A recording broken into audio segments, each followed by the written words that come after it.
नमस्कार welcome to उज्ज्वलार्स। आज আমরা इंग्रेजी ग्रामारेर একটি গুরুত্বপূর্ণ অংশ সেটি হলো টেন্স। সেই টেন্সের ধারাবাহিকভাবে ক্লাসের প্রথম ক্লাসটি আরম্ভ করছি। আমরা সবাই জানি যে টেন্সকে মূল তিনটে ভাগ করা হয়, একটা হচ্ছে প্রেজেন্ট টেন্স, পাস্ট টেন্স এবং ফিউচার টেন্স, এবং প্রত্যেকটি টেন্সকে আবার চারটে করে পার্টে ভাগ করা হয়। ইনডিফিনাইট, যেটাকে আমরা বলি সিম্পল, কন্টিনিউয়াস, পারফেক্ট এবং পারফেক্ট কন্টিনিউয়াস। আমরা ধারাবাহিকভাবে একের পর এক বাক্য শিখব। আমরা যদি প্রথম কথা বলি, প্রথমে যেটা আসে সেটা হলো সিম্পল প্রেজেন্ট টেন্স। এখানে আমি লিখে দিই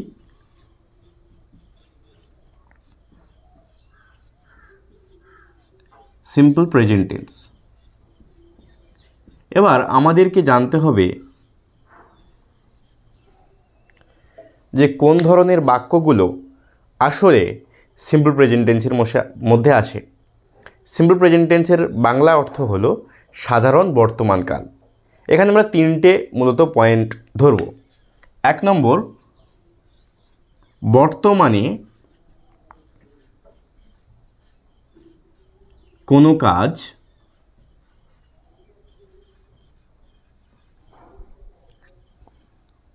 সাধারণভাবে ঘটে,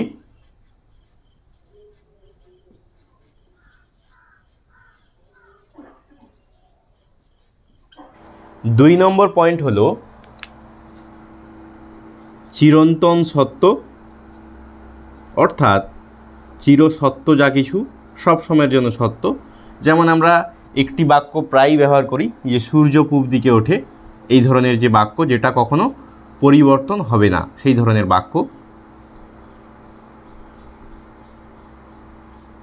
এবং তিন নম্বর হচ্ছে অভ্যাসগত কাজ। অভ্যাসগত কাজ, এই তিনটে মূলত আমরা পয়েন্ট দেখব যে বর্তমানকালে সাধারণভাবে ঘটে। সেরকম বাক্য কি হতে পারে? যে আমি ভাত খাই,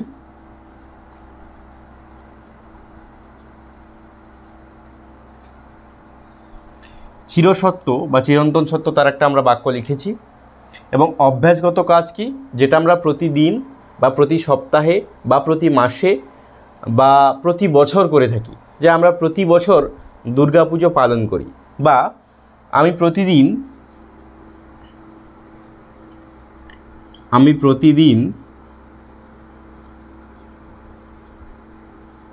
চা পান করি, এই ধরনের। এবার এই ধরনের যে বাক্যগুলো, এগুলোকে আমরা সাধারণত সিম্পল প্রেজেন্ট টেন্স বা সাধারণ বর্তমানকালে লিখি। এবার কথা হচ্ছে যে আমরা বাক্য তো লিখলাম, কিন্তু এর ইংরেজি গঠনটা কিভাবে করি? সেই গঠন জানার আগে আমাদেরকে পার্সন সম্পর্কে একটু জানা উচিত।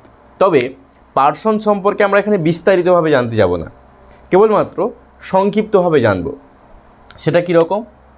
যে আমরা ফার্স্ট পার্সন কি ফার্স্ট পার্সন কি না, আমি মানে আমি ইংরেজি আই এবং উই মানে আমরা, এই দুটোই জানবো। শুধুমাত্র সাবজেক্ট হিসেবে যেটা ব্যবহার হচ্ছে, যেটা আমাদের দরকার, অন্য কিছু এখন জানতে চাচ্ছি না। সেকেন্ড পার্সন কি? সেকেন্ড পার্সন হচ্ছে ইউ মানে তুমি, আর ইউ মানে তোমরা, এই তিনটে। তাহলে ফার্স্ট পার্সন হচ্ছে আমি এবং আমরা, সেকেন্ড পার্সন ইউ মানে তুমি, আবার ইউ মানে তোমরা। আমি এটা সুবিধার্থে লিখে দিই, ইউ মানে তুমি, আবার তোমরা হলেও ইউ হয়, দুটো। এবার এই দুটো বাদ দিয়ে বাকি সব হচ্ছে থার্ড পার্সন, সেটা নাউন হলেও থার্ড পার্সন। এবার হি মানে থার্ড পার্সন, সি মানে থার্ড পার্সন, ইট মানে থার্ড পার্সন, বা দিস, এটা যদি ইন্ডিকেট করে, এটাকেও আমরা থার্ড পার্সন হিসেবেও ধরতে পারি। তো এইরকম মূলত আই, উই আর ইউ বাদ দিয়ে বাকি সবকেই থার্ড পার্সন ধরবো। এবার আমাদের এখানে থার্ড পার্সনের কোনটাকে মনে রাখতে হবে বেশি করে? থার্ড পার্সন সিঙ্গুলার নাম্বারকে। দে কে মনে রাখলে কিন্তু হবে না। দে মানে হচ্ছে তারা, এটা হচ্ছে প্লুরাল নাম্বার, বহুবচন। আমাদেরকে মনে রাখতে হবে থার্ড পারসন সিঙ্গুলার নাম্বার। কিন্তু সেটা কেন আমরা সেটা জানি আগে। কারণ আমরা যখন সিম্পল প্রেজেন্ট টেন্স গঠন করতে যাব আমাদেরকে জানতে হবে যে এর গঠনটা কিভাবে হবে। এর গঠনটা এভাবে হবে, যদি আমরা হ্যাঁবাচক একটি বাক্য গঠন করতে যাই, হ্যাঁবাচক বাক্য যাকে আমরা বলি অ্যাফার্মেটিভ,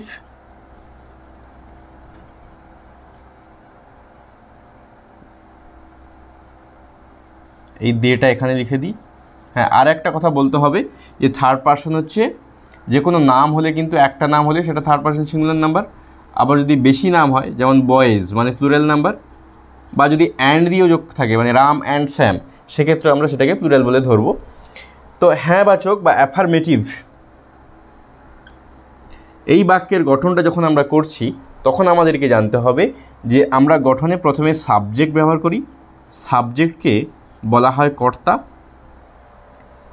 তারপরে ব্যবহার করি আমরা ভার্বের প্রেজেন্ট ফর্ম অর্থাৎ 1 নম্বর ফর্ম। যদি আমরা উদাহরণ হিসেবে লিখি যে ডু, তারপরে হয় ডিড, তারপরে হয় ডান, এরকম আমরা গ্রামের বইতে পেয়ে থাকি। এই 1 নম্বর ফর্ম যেটা, এই ফর্মটাকেই আমরা কিন্তু এখানে ব্যবহার করি। এবার সেই ভার্বের সঙ্গে প্রয়োজন মতো আমরা এস বাই এস যোগ করি, সব সময় না, প্রয়োজন মতো। সেটা কোথায়? আমরা তারপরে এস বা ইএস ব্যবহার করি কখন না, যখন সাবজেক্ট থার্ড পারসন এবং সিঙ্গুলার, থার্ড পারসন হতে হবে এবং সিঙ্গুলার নাম্বার হতে হবে, প্লুরাল হলে কিন্তু হবে না। থার্ড পারসন সিঙ্গুলার নাম্বার হলে তখন কিন্তু আমরা ভার্বের সঙ্গে এস বাই এস যোগ করব। এবার বাক্যটা আমরা সাজাচ্ছি কিভাবে বা সাজাই কিভাবে সেটা একটু দেখি। যদি আমি লিখি যে আমি একটি বই পড়ি,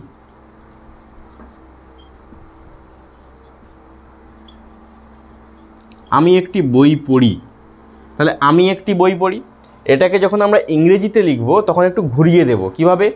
আমি পড়ি একটি বই, সাবজেক্ট মানে কর্তা, কর্তা কি করে? কাজকর্ম পরিচালনা করে। একটা বাক্যের কর্তারও সেই কাজ, যে কাজটা করছে, যে ঘটনাটা ঘটাচ্ছে সেই হচ্ছে কর্তা। তাহলে এখানে বই পড়ার কাজটা কে করছে? আমি, তাহলে আমিই কিন্তু কর্তা। সে কারণে আমি একটি বই পড়ি, তাহলে আমি একটি বই পড়ি এর আমরা অনুবাদ করব। এবং বাংলায় যেটা হয় প্রথমে কর্তা থাকে, সাবজেক্ট থাকে, তারপরে অবজেক্ট থাকে, তারপরে হচ্ছে ভার্ব থাকে, অর্থাৎ কর্তা কর্ম ক্রিয়া থাকে। কিন্তু আমাদেরকে ইংরেজিতে লিখতে হলে কর্তা ক্রিয়া তারপরে কর্ম রাখতে হয়, অর্থাৎ সাবজেক্ট ভার্ব এবং অবজেক্ট সেই রুল ফলো করতে হয়। তাহলে আমি পড়ি একটি বই, তাহলে সাবজেক্ট আমরা কী বসাবো? আমি। এবার পড়া ইংরেজি কি? রিড। তাহলে রিডের সঙ্গে কি আমরা এস বাই এস যোগ করব? এখানে কিন্তু আছে যে থার্ড পারসন সিঙ্গুলার নাম্বার থাকলে, আই কি থার্ড পারসন সিঙ্গুলার নাম্বার? নিশ্চয়ই নয়, আই হচ্ছে ফার্স্ট পারসন। ফার্স্ট পারসন এবং সেকেন্ড পারসনে কোনো মতেই ভার্বের সঙ্গে এস বাই এস যোগ হবে না।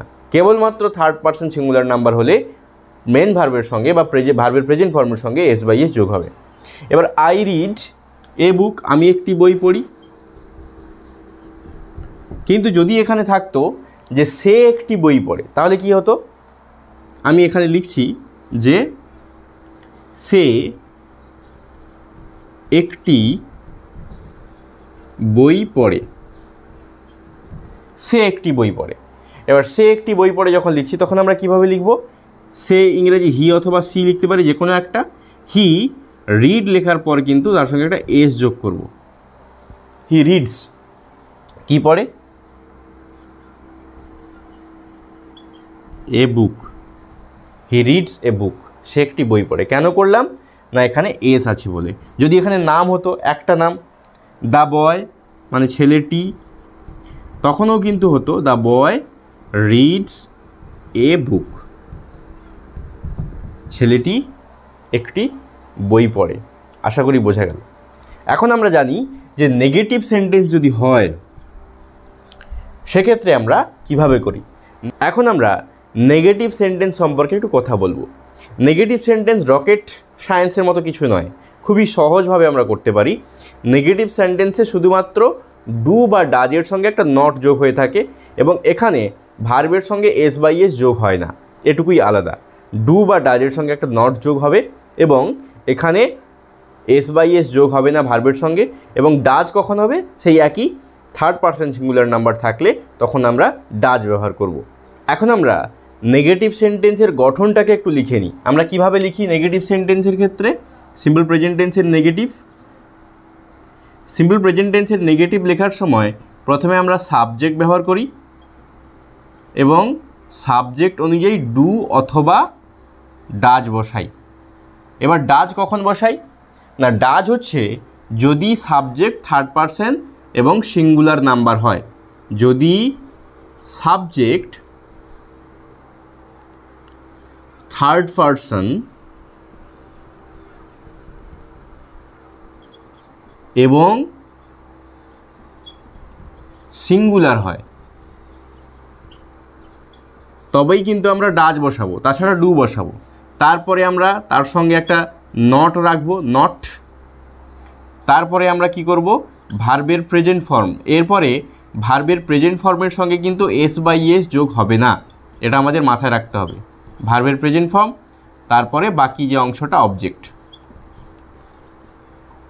হলো। সাবজেক্ট ডু অথবা ডাজ, তার সঙ্গে নট, তারপরে ভার্বের প্রেজেন্ট ফর্মের পরে অবজেক্ট। এখানে কিন্তু ভার্বের সঙ্গে এস বাই এস থাকছে না, যেহেতু আমরা এখানে ডাজ লিখে দিচ্ছি। তাহলে এখানে যে বাক্য লিখেছিলাম যে সে বই পড়ে, যদি আমরা লিখি যে সে একটি বই পড়ে না, সে একটি বই পড়ে না, সেক্ষেত্রে আমরা কিভাবে করব, হি এর পরে কী হবে, ডু হবে না ডাজ হবে। যেহেতু থার্ড পারসন সিঙ্গুলার নাম্বার আমরা ডাজ লিখব। He does not read a book, সে একটি বই পড়ে না। কিন্তু যদি হতো যে আমি বই পড়ি না, আমি বই পড়ি না, তাহলে কিন্তু হতো যে I do not read a book. তাহলে আমরা এখানে কি লিখছি যে আই ডু নট, যেহেতু ফার্স্ট পারসন আছে ডু লিখলাম, do not read a book. I do not read a book, আমি বই পড়ি না। এবার এটা তো গেল নেগেটিভ, কিন্তু যদি আমরা প্রশ্নবোধক বাক্য লিখতে যাই বা প্রশ্নবোধক বাক্য করতে যাই, তখন আমরা কিভাবে করব, সেটারও খুব ভালো একটা নিয়ম আছে। আমরা এই গঠনটাকে একটু ওলটপালট করে দিই। শুধুমাত্র এই যে এস বা ইএস আছে যেটা, এটা আমরা এখানে লিখলাম না। কি করব, আমরা এই ডু অথবা ডাজ এটাকে সামনে রাখব। ডু বা ডাজের পরে সাবজেক্ট বসাবো, অর্থাৎ বাক্যের শুরুতে ডু বা ডাজ বসবে, তারপরে হচ্ছে সাবজেক্ট, তারপরে ভার্বের প্রেজেন্ট ফর্ম এবং তারপরে হচ্ছে অবজেক্ট। এবার কথা হলো ডাজ কখন হবে, একই রকমভাবে থার্ড পারসন সিঙ্গুলার সাবজেক্ট হলে, থার্ড পারসন সিঙ্গুলার সাবজেক্ট হলেই তবে ডাজ বসবে, তাছাড়া ডাজ বসবে না। এটা হচ্ছে ডাজের ক্ষেত্রে। আর ডু এর ক্ষেত্রে ফার্স্ট পারসন সিঙ্গুলার হতে পারে, প্লুরাল হতে পারে, কিংবা সেকেন্ড পারসন, অর্থাৎ আই উই ইউ, এই তিনটের সময় ডু হবে। বাকি সব যদি প্লুরাল নাম্বার হয় তখন ডাজ ডু হবে, না হলে ডাজ হবে। আই উই ইউ এবং প্লুরাল নাম্বার হলে ডু হবে অথবা ডাজ হবে। একই রকম এস বাই এস এর ক্ষেত্রেও। তো এটা আমরা দেখলাম যে প্রশ্নবোধক বাক্য, এবং তারপরে আমরা একটা জিজ্ঞাসা চিহ্ন দেবো যেহেতু প্রশ্নবোধক বাক্য। তাহলে এটাকে আমরা করতে পারি যে এরকমভাবে একটি বাক্য, যে আমি কি একটি বই পড়ি, আমি কি একটি বই পড়ি, এটা জিজ্ঞাসা করা হচ্ছে। তাহলে আমি কি একটি বই পড়ি, সেক্ষেত্রে আমরা কিভাবে করতে পারি, যে আমি মানে কি, আই সাবজেক্ট, তার আগে আমরা ডু বসাবো। Do I read a book, আমি কি একটি বই পড়ি। কিন্তু যদি থাকে যে সে কি একটি বই পড়ে, সে কি একটি বই পড়ে, তখন কি হবে যে ডাজ হি, তখন ডাজ হবে, যেহেতু হি হচ্ছে থার্ড পারসন সিঙ্গুলার নাম্বার, তাই does he read a book, সে কি একটি বই পড়ে, এভাবে। তাহলে আমরা নেগেটিভ, অ্যাফার্মেটিভ এবং এটা হলো ইন্টারোগেটিভ বা প্রশ্নবোধক বাক্য, এই তিনটে সম্পর্কে জানলাম। এবার যদি আমাদের নেগেটিভ ইন্টারোগেটিভ করতে হয় তখন কি হবে, এই ডু বা ডাজের পরে সাবজেক্ট, তারপরে নট, তারপরে ভার্ব, শুধু এই জায়গাটাতে একটা নট বসে যাবে। কিভাবে, যে আমি কি একটি বই পড়ি না, নেগেটিভ ইন্টারোগেটিভ, তাহলে do I not read a book. সে কি একটি বই পড়ে না, does he not read a book, শুধুমাত্র সাবজেক্টের পরে একটা নট বসে দিলেই কিন্তু আমরা নেগেটিভ ইন্টারোগেটিভ করতে পারবো, খুবই সহজ। তবে কন্ট্রাকশানের ক্ষেত্রে, কন্ট্রাকশনের যেটা শর্ট ফর্ম, সেখানে কিন্তু আমরা কন্ট্রাকশন ফর্মগুলোকে মনে রাখি। ডু নটের ক্ষেত্রে ডোন্ট ব্যবহার করি, তখন আর নটটা ওখানে ব্যবহার হয় না। সেটা সম্পর্কে আমরা কন্ট্রাকশানের যে ক্লাস আমরা করব, সেই ক্লাসে আমরা আলোচনা করব বিস্তারিতভাবে। আপাতত আমরা সিম্পল প্রেজেন্ট টেন্সটাকে বোঝার চেষ্টা করলাম এবং তার গঠনগুলোকে বোঝার চেষ্টা করলাম। প্রথমে আমরা টেন্সগুলোকে শিখব, তারপরে আমরা এর যে বাক্যগুলো সেগুলোকে নিয়েও আলোচনা করব। আশা করি ক্লাসটি তোমাদের ভালো লাগলো। এত সময় ধরে দেখলে তার জন্য অনেক ধন্যবাদ। ধৈর্য ধরে এডুকেশনাল ভিডিওগুলো দেখছো তার জন্য অনেক ধন্যবাদ, এবং আমার ক্লাসগুলো ফলো করো, তাহলে আশা করছি আমরা খুব ভালো করে ইংরেজি শিখতে পারবো। Thank you.